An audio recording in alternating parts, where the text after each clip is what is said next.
രാത്രി കിടക്കുമ്പോഴോ അയ്യോ നാളെ രാവിലെ എന്തുണ്ടാക്കുമെന്നുള്ള ചിന്തയായിരിക്കും എല്ലാ വീട്ടമ്മർക്കും. രാവിലെ എണീക്കുമ്പോൾ അയ്യോ ഞാൻ ഇന്നലെ രാത്രി അരി വെള്ളത്തിലിടാൻ മറന്നുകൊണ്ട് ഇനി എന്തുണ്ടാക്കും എന്നുള്ള ചിന്ത.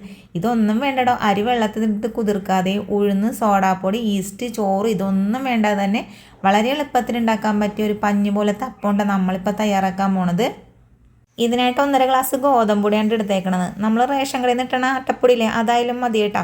അതൊക്കെ പുട്ടുണ്ടാക്കിയാലും ടേസ്റ്റ് ഉണ്ടാവില്ല. ഇതേപോലെ അപ്പം ഉണ്ടാക്കിയാൽ നല്ല രസമായിരിക്കും. അപ്പോൾ ബക്കറ്റിലൊക്കെ ആക്കി ഒരു മൂലക്കകത്തൊക്കെ വെച്ചേക്കണുണ്ടെങ്കിൽ എടുത്ത് ഇതേപോലെ ഉണ്ടാക്കി നോക്കിക്കോ.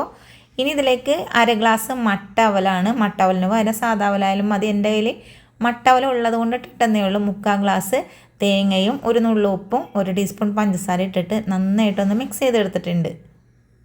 ഈ മാവ് എളുപ്പത്തിൽ പൊന്തിക്കിട്ടാൻ വേണ്ടി ഞാൻ ഇതിലേക്ക് 1 ഗ്ലാസ് തേങ്ങ വെള്ളം കൊണ്ട് ചേർത്ത് കൊടുത്തത്. എൻ്റെ കയ്യിൽ 1 ഗ്ലാസ് തേങ്ങ വെള്ളം ഉള്ളത് കൊണ്ടിട്ട് ഞാൻ എന്ത് ചെയ്തു, ബാക്കി 1/2 ഗ്ലാസ് സാധാ പച്ചവെള്ളവും കൂടി ചേർത്ത് കൊടുത്തിട്ടുണ്ട് കേട്ടോ. എന്നിട്ട് എല്ലാം കൂടി മിക്സ് ചെയ്തതിന് ശേഷമാണ് ഞാനിപ്പോൾ ഇതൊരു മിക്സിയുടെ ജാറിലേക്ക് ഒഴിച്ചു കൊടുത്തേക്കണത്. കടയിലേക്ക് തേങ്ങ പൊട്ടിച്ചപ്പോഴേ അനിയത്തിയും ചേച്ചിയും കുറച്ചൊക്കെ കുടിച്ചിട്ട വെള്ളം ബാക്കി ഉണ്ടായിരുന്ന 1 ഗ്ലാസ്സേ കിട്ടിയുള്ളൂ. അപ്പോൾ അതാണ് ഞാനിപ്പോൾ ഇതിലേക്ക് ഒഴിച്ചു കൊടുത്തത്. അപ്പോൾ ബാക്കി ഞാൻ അതാണ് വെള്ളവും ചേർത്തത്. നിങ്ങളുടെ കയ്യിൽ തേങ്ങ വെള്ളം മാത്രം ഉണ്ടെങ്കിൽ തേങ്ങ വെള്ളം മാത്രം ഒഴിച്ചാൽ മതി. ഇപ്പോൾ തേങ്ങ വെള്ളം ഇല്ലെങ്കിൽ നമ്മൾ പച്ചവെള്ളം ഒഴിച്ചിട്ടായാലും മാവ് കലക്കിയെടുത്താൽ മതി. പക്ഷേ മാവ് പൊന്തണതിന് കുറച്ച് താമസം പിടിക്കും. ഇപ്പോൾ തേങ്ങ വെള്ളം ഒഴിച്ചത് കൊണ്ടിട്ട് എനിക്ക് 1 മണിക്കൂറിനുള്ളിൽ മാവ് പൊന്തിക്കിട്ടി. പിന്നെ അതേപോലെ തന്നെ ഇപ്പോൾ തണുപ്പ് സമയമായത് കൊണ്ടിട്ട് മാവ് പൊന്തിക്കിട്ടാനൊക്കെ കുറച്ച് പ്രയാസമായിരിക്കുള്ളൂ. ആ ഒരു അവസ്ഥ വന്നിട്ടുണ്ടെങ്കിൽ നമ്മൾ മാവ് കലക്കിയിട്ട് എന്ത് ചെയ്യണം, ചൂടായ സ്ഥലത്ത്, അതായത് വിറകടുപ്പ് ഉണ്ടെങ്കിൽ അതിൻ്റെ ചുവട്ടിലോ അല്ലെങ്കിൽ ഇപ്പോൾ ഗ്യാസൊക്കെ കത്തിച്ച് ആ ഒരു ചൂട് അവിടെ നിലനിൽക്കുന്നുണ്ടാവുമല്ലോ, അതിൻ്റെ ആ ചുവട്ടിലോ നമ്മുടെ മാവും പാത്രം എടുത്ത് അങ്ങോട്ട് വെച്ചാൽ മതി. മാവ് നമുക്ക് എളുപ്പത്തിൽ പൊന്തിക്കിട്ടുന്നതായിരിക്കും.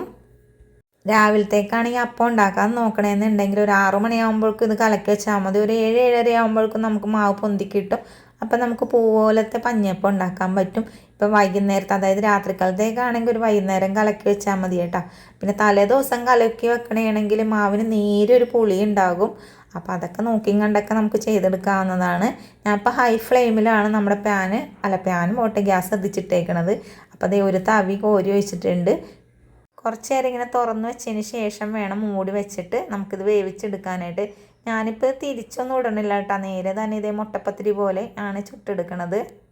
പിന്നെ വേറൊരു കാര്യം പറയാൻ മറന്നുപോയി. മാവിന് കട്ടിയുണ്ടെങ്കിൽ ഇച്ചിരിക്കോളം വെള്ളം ഒഴിച്ച് ലൂസാക്കിയും എടുക്കണം കേട്ടോ. എന്നാൽ മാത്രമേ ഇതേപോലെ ബബിള് പോലെ നമുക്ക് കിട്ടുള്ളൂ. അതേപോലെ ഈ അപ്പം ഉണ്ടാക്കണ സമയത്ത് നല്ല ഹൈ ഫ്ലെയിമിൽ ഇട്ടിട്ട് വേണം ചെയ്യണമെന്നുണ്ടെങ്കിൽ.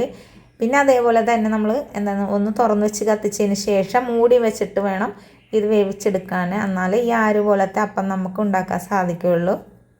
അപ്പോൾ അതേ ഈ ഒരു അപ്പം ഉണ്ടാക്കിയിട്ടുണ്ടെങ്കിൽ കറിയുടെ ഒന്നും ആവശ്യമില്ല. തേങ്ങാപ്പാൽ ഇച്ചിരിക്കോളം പഞ്ചസാര ഇട്ട് അങ്ങോട്ട് കഴിച്ചോ. നല്ല സോഫ്റ്റായിട്ടുള്ള പഞ്ഞു പോലത്തെ വായിലിട്ടാൽ അലിഞ്ഞു പോകണം അപ്പം ഉണ്ടാ. വെറൈറ്റി റെസിപ്പികൾ കാണുന്നുണ്ടെങ്കിൽ നമ്മുടെ ചാനൽ ഫോളോ ചെയ്യാൻ മറക്കരുത്. വീഡിയോ കണ്ടതിന് താങ്ക് യു.